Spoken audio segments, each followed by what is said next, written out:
On 12 News at 4, we are all about bringing you solutions and empowering you to better your lives.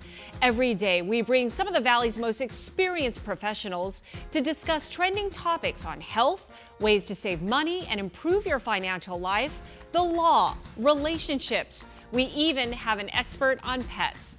And it's not just us asking the questions, we give you, the viewer, the opportunity to weigh in and ask questions too. Now, we're putting all these segments together in one place for you. This is Ask the Expert.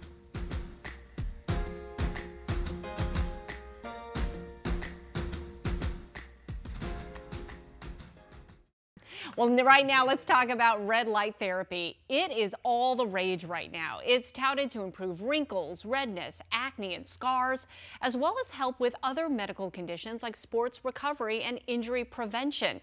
And there are all kinds of products for red light therapy out there. We're talking face masks, lamps, belts, wraps, pads. There's even boots. The list goes on and on. But what exactly is it and what does it do? Let's ask the expert.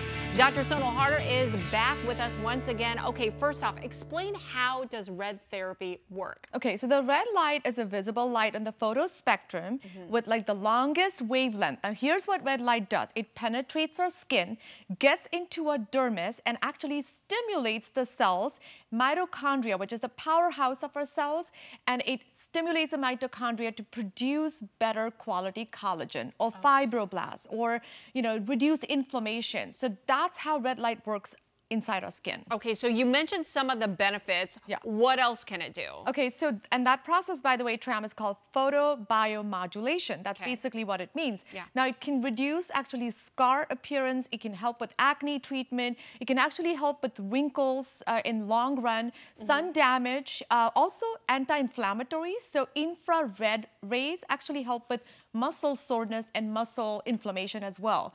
So those are some of the benefits of red light therapy. Okay, so there's apparently a TikTok video that says red light therapy can be a replacement for Botox. I want to show our viewers what it is.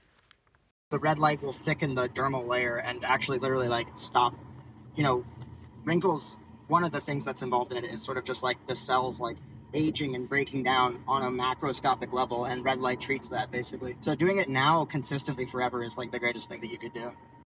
Okay, so I want to verify that with you. Can red light therapy actually replace Botox? I have to disagree with this one, and here's the reason why. Okay. So there are two types of wrinkles. If you can just imagine dynamic and static wrinkles. Dynamic are the wrinkles like this when you move your muscles. So when you repeatedly move your muscle, the contracture, those can cause wrinkles. Now, Botox is great for those type of wrinkles. Okay. Now, static wrinkles are wrinkles that happen from sun damage, from living your life, and some hormonal changes. Like I have a couple here on the side. I've got more than you, but yeah.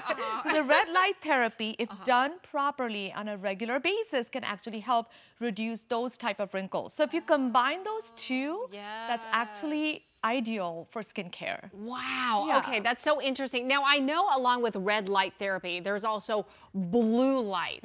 And there's others. How do those work? Yeah, so blue light has a little shorter wavelength compared to red light. Okay. It does penetrate your skin superficially and actually helps with acne and some sun damage or precancerous skin lesions. Now, here's the thing about blue light that I want our viewers to be careful. Certain skin types, like darker skin types, can have hyperpigmentation as a side effect of blue light. So this is where I tell people consult with a dermatologist before you use blue light. Red light, however, can be used for those other conditions we talked about, psoriasis, eczema, also sun damage and wrinkles. But blue light, I would say caution for certain skin types. When should you not use red light therapy? Okay, so red light therapy is not meant for people who have seizures or epilepsy, people who have photosensitivity or are on medications like doxycycline, tetracycline that can increase photosensitivity, and also people who are have autoimmune diseases like lupus that can also sometimes just consult with a dermatologist in those cases. Pregnancy, lactation, although this is a safer light therapy, I always tell my patients to check with their gynecologist during those times, for any treatments. Always check with your doctor just to be on the safe side. Absolutely. All right, Dr. Sonal, thank you so much. Such good info. It's time now to ask the expert. Here to answer your questions live on air is Dr. Sonal Harder. And our first question is from Pam in Scottsdale. I've heard red light therapy can work wonders. Can it erase my acne scars and remove sun damage? Yes, Pam, this is actually great for scars or wrinkles or sun damage, effects. But here's what I always tell everybody. We have to be realistic about these results. It's not a miracle. They do reduce some of the signs of sun damage, but obviously sometimes people get disappointed if they are expecting all immediate of that to results. Yes. Yes. And also consistency. The red light has to be used on a recurrent or consistent basis to see actual effects. So the studies show that someone who has done it for 12 weeks on a regular basis does have better effects than someone who is inconsistent with the use. Bottom line, be patient, right? And realistic. And exactly. All right, Diana from Phoenix, how do I know if I'm a good candidate for it? So Diana, for most people, this is actually a safe treatment or therapy. You just have to make sure that you do not have certain conditions like seizures, epilepsy, that you do not have photosensitivity, you're not on any medications that can create that photosensitivity, or conditions like lupus. So certain autoimmune diseases can pose a problem. And in that case, just run it by your doctor and make sure that they don't see any contraindication. Okay, good advice. Janice from Scottsdale says, what are the dangers of red light therapy? Are there any long-term or short-term side effects? So not that we know of. Now here's where you have to be careful because everybody's skin and body is different. So make sure that you're following the box instructions. So if it says keep it for 15 minutes, try not to go over that. More is better is not always the case. So this is where you have to follow some simple rules and instructions. But for most people, this is actually a safe treatment, FDA-approved product. Oh, good to know. All right. Sherry from Phoenix says, my fiance, Richard, he has a metal neck. He had a laminectomy and he's in a lot of pain. Can red light therapy help with his pain levels? Can you do it with metal? So as far as I know, it is safe with metal implants. Now, infrared light actually is used for muscle soreness and inflammation in muscle. So it does help with muscle pain, or to relieve muscle pain.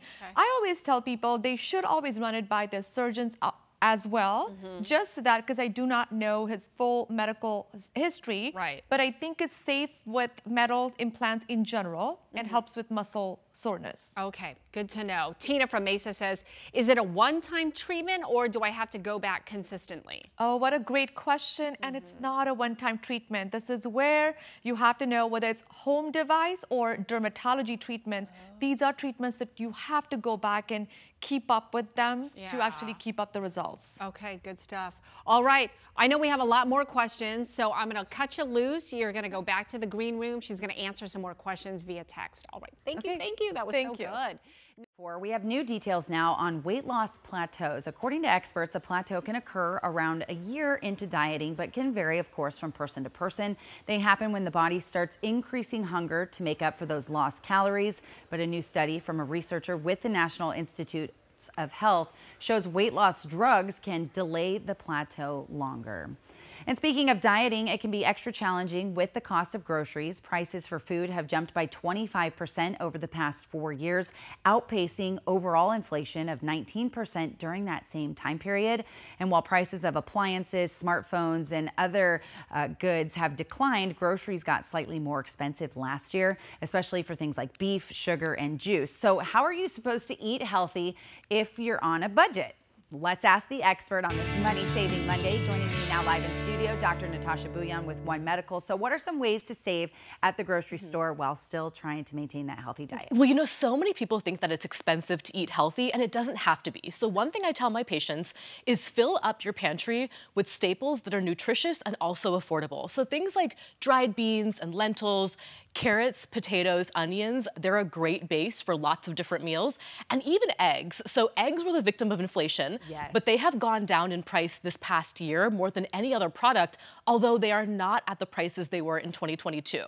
The other thing I advise people is seasonal produce. The Arizona Department of Agriculture actually has a harvest schedule, and if you buy things that are in season, they're often cheaper. So for example, right now, arugula is going to go off season in May, but corn and summer summer squash, those are coming back in season, so great things to grab. Okay, I like that. And now what about when it comes to saving money on beverages? I know a lot of us love our Coke Zero, but yeah, well, steer clear. like we were mentioning before, the things that were hardest hit by inflation when it comes to beverages, it was juice and soda. Okay. So if people are able to, I do advise that they cut back on things like juice and soda. I know a lot of people don't like to just stick with water. And so reducing juice does make a difference. Now, a lot of people drink juice every single day. They think it's healthy. It's actually not because it's packed with sugar. And so I like to tell people to cut back on juice. The other thing is soda. If you can replace that with carbonated water, it's healthier and it's cheaper, so that's a good option. Okay. The other really important drink, the second most popular drink that Americans drink after water is coffee. Yes. So if we are able to brew our own coffee, you can save up to $300 a year. That's so wild. And I mean, why not? Mr. Coffee does it just fine. You just have to Exactly. find kind of a brew that you like Yeah. and throw all the creamer in it, Exactly, you you know. just have time. And then of course, alcohol is the other thing we spend a lot of money on. And so if you're able to drink some zero proof drinks of Sure. instead of alcohol, does make a And difference. stretch that dry January, maybe just stick to the weekends if you can, exactly. something like that. Okay, so let's talk general tips to keep in mind when it comes to eating healthy on a budget. Well, the number one tip I tell people for saving money and eating healthy is actually cooking at home. So if a single person ate 2 meals at home rather than eating out, it can save about $1,400 per year. Wow. That makes a huge difference. The other tip I hear a lot of people that know is don't shop hungry, so people know that. But the other important tip is shop alone. So ditch your kids, ditch your partner. Just for that 30 minutes. Yeah, when you go to the grocery store, because impulse buying really racks up the bill. So shopping alone does make a big difference. And then last tip is buying in bulk. That's a lot cheaper. And then freezing the food and eating it throughout the week or even the month. Okay, and then of course, not letting any leftovers go to waste would be probably one thing we should all be doing. as well. Exactly, yeah. So like let us stretch out that dollar and make sure we're using every food, get creative with leftovers, make sure we're not wasting. And you know, other tip I didn't mention is actually frozen food. So frozen vegetables, people never believe me about this. Frozen vegetables are just as nutritious, if not more nutritious than fresh vegetables.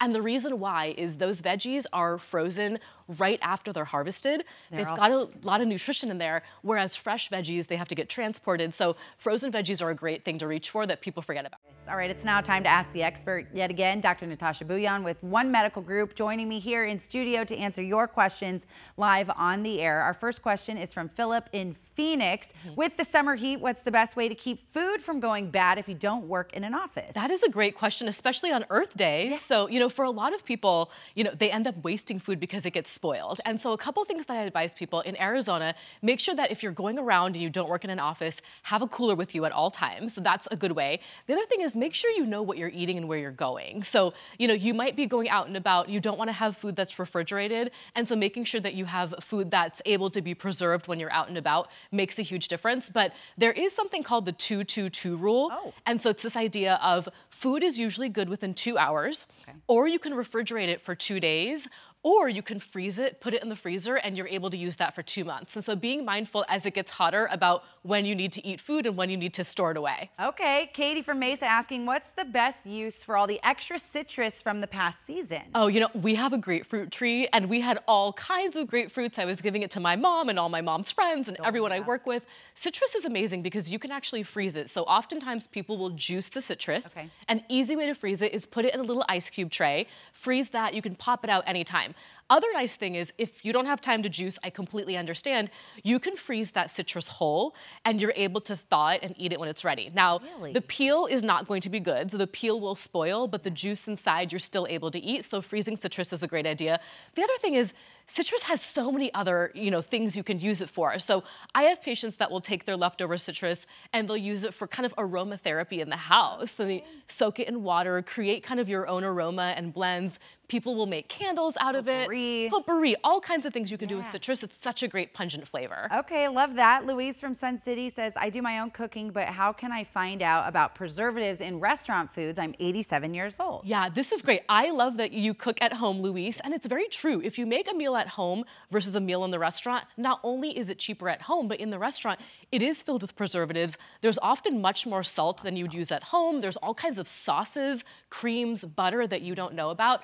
You know, now restaurants are very much more candid about what is in their food. Sure. And so you should just ask. A lot of restaurants will publish exactly what's in their food, what preservatives are there. If you can't find it online, ask them. And you can also ask the chef to make the food your way. You can ask the chef, low on butter, low on salt. Change the food that they're making when you go out so it's healthier. Yeah, don't be afraid, especially for what it costs. I mean, get it the way that you want it, and it's a healthy Exactly, option for yeah, you. yes. Emilio from Apache Junction says, what is a great healthy snack like pistachio? Pistachios are a great snack. You know, here's another good snack I tell people, homemade trail mix. Okay. But that's really, it's expensive when you buy a bag of trail mix. It's often like $7. Yeah. If you make trail mix yourself and add what you want, you can add nuts, you can add raisins, you can even add a little bit of candies. It's much cheaper to make it on your own, and you can make it healthy and catered to you. Trail mix is a great snack. You can kind of decide how much you want on any given day with smaller Ziplocs or what have you. Exactly, yeah. Fruits are also a great snack.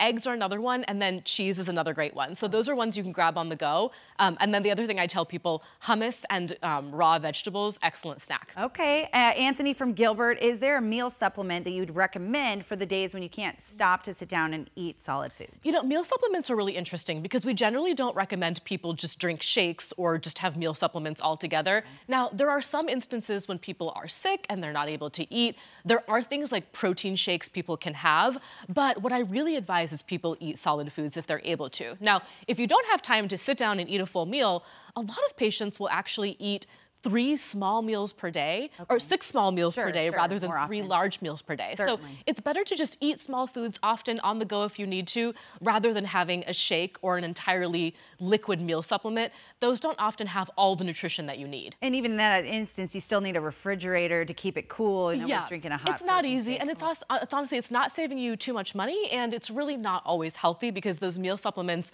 sometimes people do them because they're trying to lose weight. It just doesn't have the calories and the nutrition that you need. Certainly. All right, great questions from our viewers. Thank you so much. She's going to go to the green room and continue answering your questions, but keep. Well, now let's talk pet insurance. Turns out 5.3 million pets have insurance in the U.S., with 80% of them being dogs versus 20% of cats who have it. That's according to Forbes. Here in Arizona, the average pet insurance premium is $25 a month. That's for a plan with $5,000 in annual coverage, a $250 deductible, and 80% reimbursement. But here's the deal. Is buying pet insurance worth it? And what should you consider? Let's ask the expert. Joining me now is Brett the vet from Arizona Animal Hospital. Let's start from the beginning, Brett. When exactly should you consider buying pet insurance? I think you should look at your budget. Are you a saver? Or if you're not a saver, can you put it into a monthly plan that works for you and your pet? Right. Pet insurance is designed to, in my opinion, keep us from dealing with these. We can all afford regular vet bills. Right. It's the big unexpected ones that throw us for a loop. Yeah, the big whoppers. Yeah. So obviously there's so many different kinds of pet insurance out there. Such an array. How do you know which one's best for you? You got to do your homework. There's a website I like called PetInsuranceReview.com. Oh. It's an agnostic site that kind of rates them all. And you can look at plans and options that are right for your budget. I think more importantly, if you're a saver and you can save an emergency fund for your dog, Okay. you might be just as well off. Yeah, you may not need it. You may not need it, and then instead of paying those dues every month, you might be able to, I had a dog, a border collie who never got sick, lived for 16 years, gave me no trouble. And then you've met the outlaw Josie Tails, who at age 2 swallowed a rock. It cost me $3,000 to have surgery. Okay. Yeah, yeah. I didn't have a clinic at the time. Right. So it just kind of depends. So if you know your dog, kind of know the breed and some of the conditions they get. I'm glad you hit on that because I wanted to ask about pre-existing conditions. Yes. I mean, you know, with this pet insurance, sometimes they may or may not be covering these pre-existing conditions, right? That's right. So you might want to get pet insurance at a very young age when the dog is younger. Like a puppy. A puppy, and we verify they're healthy, and then your premiums are very low. Okay. As they age, the premiums do tend to creep up. I And bet. here in Arizona, those premiums are going way up because of valley fever and rattlesnakes. Yeah. So at a young age, it's really good to start and get in the habit of paying that premium. But you might find that it becomes a wash throughout the life of the pet. Exactly. So really, what's your risk? What's your risk tolerance? And knowing your breed too. Yeah, so get that baseline, know exactly, you know, by knowing the breed, know what you're getting into, and then from that, finding out pre-existing conditions and just kind of weighing, whether or not this is good for me? So, I mean, it doesn't sound like a one size fits all. It's not a one size fits all, and a lot of people sign up for it and find that they didn't get the value they wanted. Right. But I do have a lot of clients that are grateful that they had it when a tragedy strikes. Knee surgery, cancer, something that sends you to the emergency room, and you weren't expecting a $4,000 or $5,000 vet bill. That's when the insurance comes through. But yeah, pre-existing conditions are not going to be covered, so get it at a young age if you're considering it. Okay, great advice, Brett. Thank you as always. So it's time now to ask the expert here to answer your questions live on the air is Brett the Vet. Okay, we're inundated, Brett, as always. Our first question is from Linda in Scottsdale. How often should we have our dog's teeth cleaned? Good question. Hi, Linda. Great question. I say start early and do it yourself. Yes. Work on brushing those teeth. If you do that, you can keep the hygiene good and avoid that advanced clinical disease which requires my care, which also requires anesthesia. So we have programs that I like to talk to my clients about of brushing, using products to soften the tartar in your mouth, and most importantly, finding something good and safe to chew on. I think I've told you folks in the past, Josie loves rawhide, and she gets entertained by it for an hour or two, and that mechanical action of chewing scrapes the teeth. So if you have good hygiene, you can avoid the dental chair, sometimes for the life of your pet, saving you thousands. Yeah, thousands. Okay, ooh, I'm glad. Oh, and by the way, how often? You think once a week? Like, what do you think? 3 times a day, or three times a week. 3 times a week. Okay. I'm gonna get my kids on it. All right, our next viewer question. I have an American Staffordshire Terrier Pit Bull. His nose has gotten really dry over the last couple weeks. I bought nose balm from the store and it doesn't seem to be doing much good. What could I do to make it better for him? He doesn't seem to be in pain, but it's flaking and peeling. That is a fine looking beast there.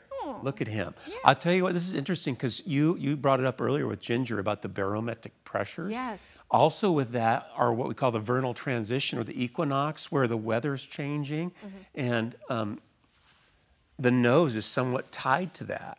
Okay? These circadian rhythms really affect the nose. So you're seeing that nose as a result of the weather.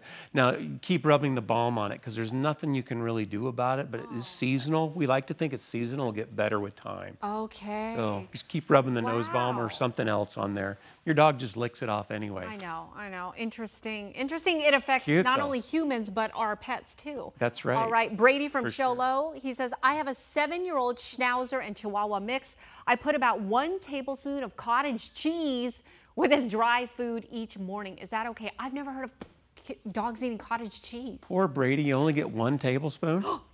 Wow, I guess it's not bad, huh? 1 is fine as long as he tolerates it. Yeah, stay with the low fat though. Really? Cottage cheese is okay? Sure, I think so. Are there any health moderation. benefits? No, just the calcium and the dairy and the proteins are good, and he loves it. And if he tolerates it and it's low fat, I'd say you're good to go, Brady. Well, all right, you go with that cottage Lucky cheese. dog. I know, really. Okay, next one. I have a golden doodle with a very sensitive stomach and came home today to soupy piles of poop. Is there a probiotic or something I could give him for better gut health? We stick solely to dog food and no table stuff. 'Tis the season for blah and blah, vomiting and diarrhea. With this weather, rain, wind, comes GI problems. And it's the good news is I'm going to guess it's not your dog, but it's the environment causing this. If he goes out and just sniffs around and eats something, your backyard's kind of like going to Mexico and brushing your teeth with the tap water. You get the blah and the blah. So it's very vomiting and diarrhea. So like the Pepto commercial. So really, probiotics can help. Sometimes they aggravate the diarrhea because a probiotic is bacteria. And when you're eating that bacteria, sometimes you're just adding insult to injury. So I say keep it simple. If the diarrhea gets too nasty with blood, you might go get some antibiotics to clear that up. We use a medication called metronidazole that really firms up the stool pretty quick. Wow. I find probiotics can be overused a bit, so maybe don't jump to that one too quick. Okay, interesting. All right. right. It's not your dog, it's the environment. Okay, all right. Rashid in Chandler says, should I get pet insurance for my Arizona desert tortoise? Rashid, this whole time we kept talking about dogs and cats. Rashid, man, I don't know the answer to that. I'd have to check and see if it's available. But desert tortoise, the premiums for 100 years. Wow, you may want to rethink that. Yeah, that's, I don't know, outweigh, you know? Great question. Save or pet insurance? You know, I'll have to think about that, but I'd say look at the premiums if it's a low cost. And how long they live. There are some excellent tortoise vets here in town, and I know some of them, they can do pretty amazing things, and those bills can also be big. So it's actually a very interesting question that I've never thought about, Rashid, so thanks for bringing it to our attention. Our next segment, Stump Brett the Vet. You did. All right. Well, I know on this Wellness Wednesday, we want to revisit a topic that we recently talked about, narcissism.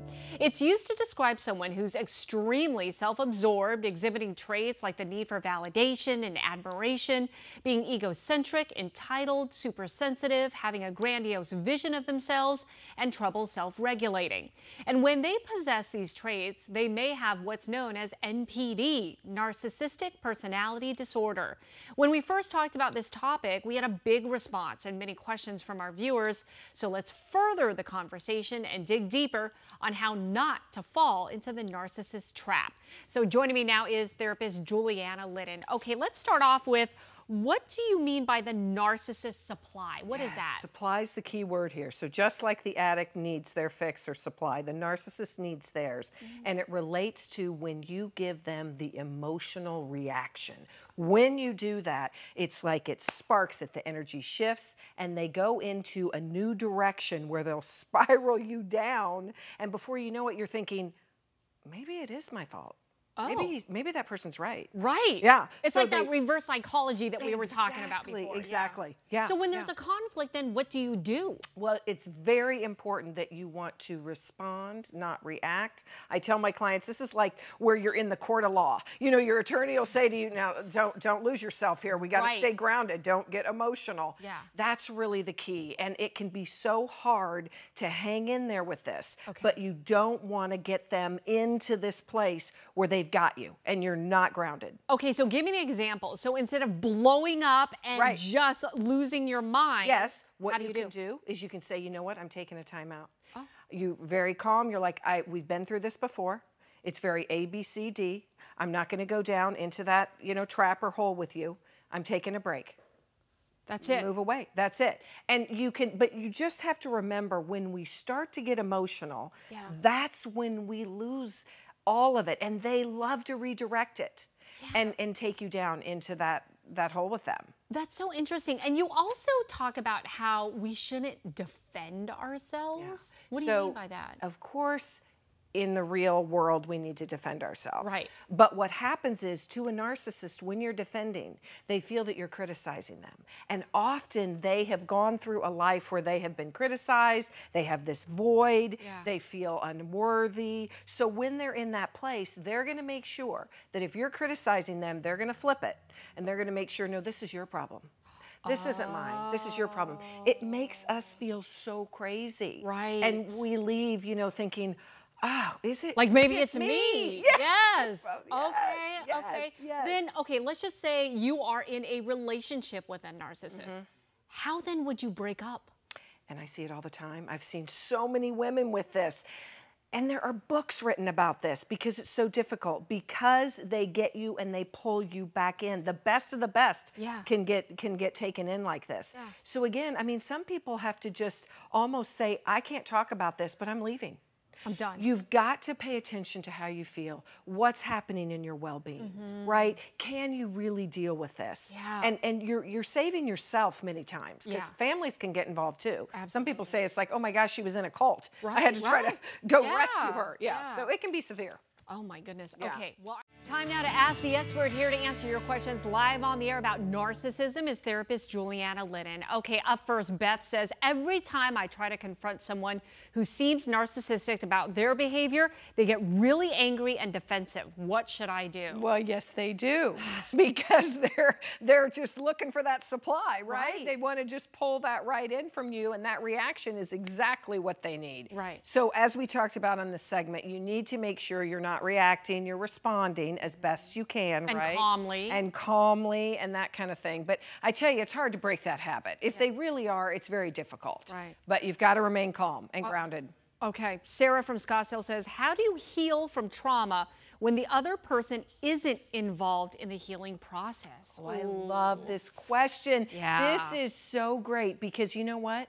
People don't realize you can heal all by yourself. So if you've had a breakup, whether it's a narcissist or not, maybe someone has passed and you're having a lot of trauma over it, we have the ability. Find someone who can help you look at that trauma, unwrap it, and help you heal. We can. It's possible. Thank you for that. Yeah, that was a good one.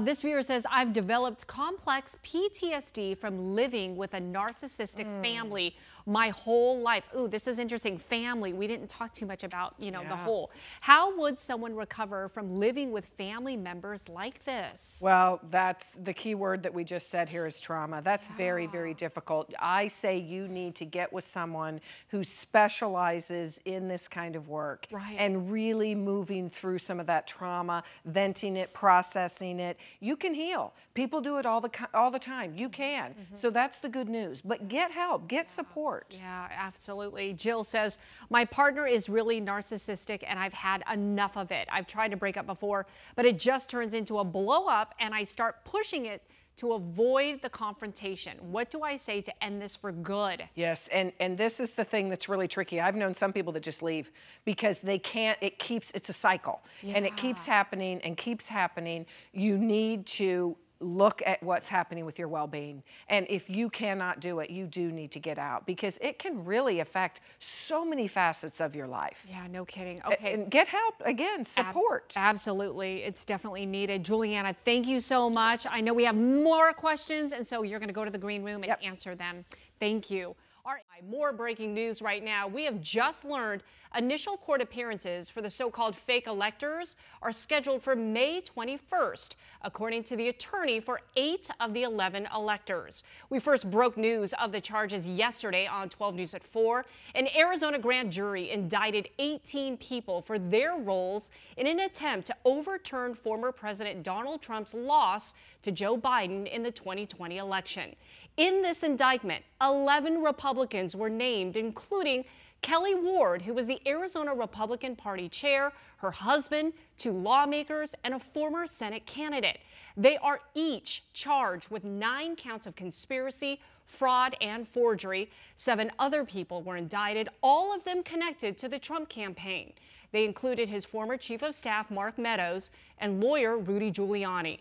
Trump is an unindicted co-conspirator. Let's take a legal deep dive into the case right now. Joining me is criminal defense attorney Hector Diaz of Diaz Law. All right, Hector, explain first the core allegation of this indictment. Very similar to what we've seen in other states, Georgia, Michigan, alleging essentially a criminal conspiracy by high-ranking Republican members to overturn the 2020 election. Go ahead. Yeah, very similar. Again, you know, we have the assertion or the allegation that you had fake electors that, knowing that Trump lost the election, but essentially that they put together a scheme. And that's a word that you see a lot in the indictment, that this was a fraud scheme by these electors. And they went in and they said, you know what, we've got to slow this down a little bit. This is moving quickly. Pence, who had the responsibility of signing off and certifying that Biden and Harris had won the election, we got to get him to pause.